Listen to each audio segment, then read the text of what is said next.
Deep under the hull of a moving ship, water accelerates sharply around the steel blade of the rudder.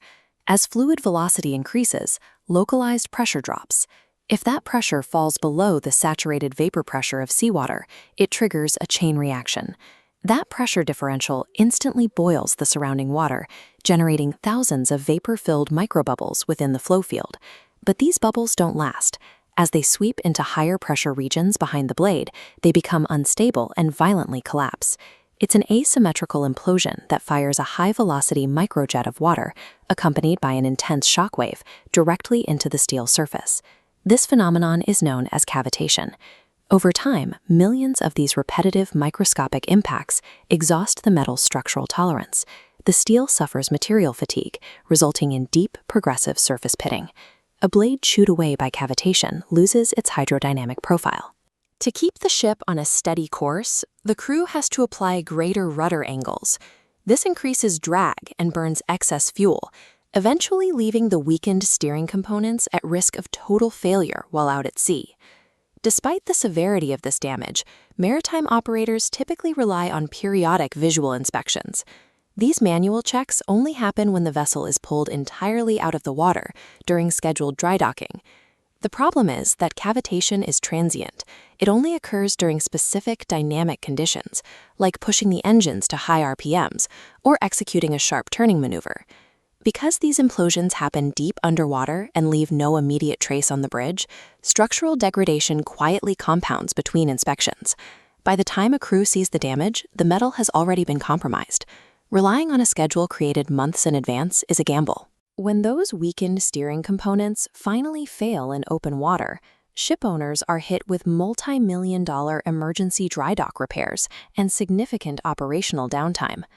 To solve this, the shipping industry is moving toward condition-based predictive maintenance. Instead of waiting for a calendar date to check the hull, engineers use real-time sensor data to constantly evaluate the physical health of the machinery while the ship is underway. For rudder cavitation, the most effective monitoring method is acoustic emission technology. It uses highly sensitive acoustic and vibration sensors to listen to the hull.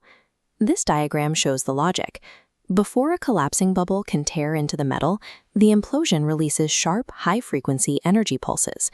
Acoustic emission sensors capture those distinct sonic signatures, separating them from the standard low-frequency rumble of the ocean.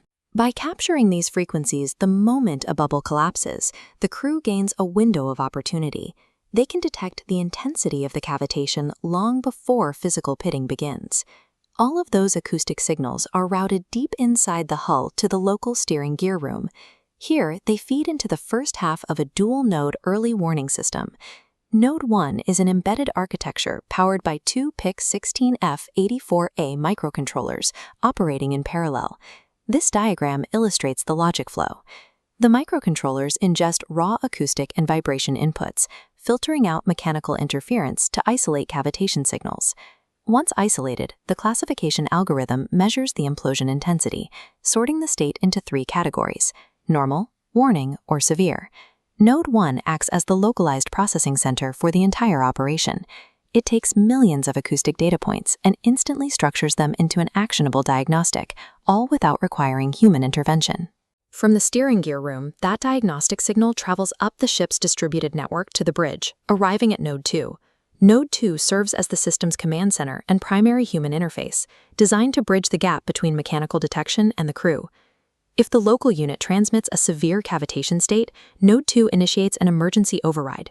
It triggers visual and auditory alarms pulsing at 150 millisecond intervals to demand an immediate response from the bridge team. Simultaneously, the system logs the event. The LCD dynamically tracks which duty watchkeeping personnel are active on the bridge during the alarm. This distributed network binds mechanical fault detection to human accountability. By logging the watchstanders present, the system ensures the alarm is not just heard, but responded to according to protocol.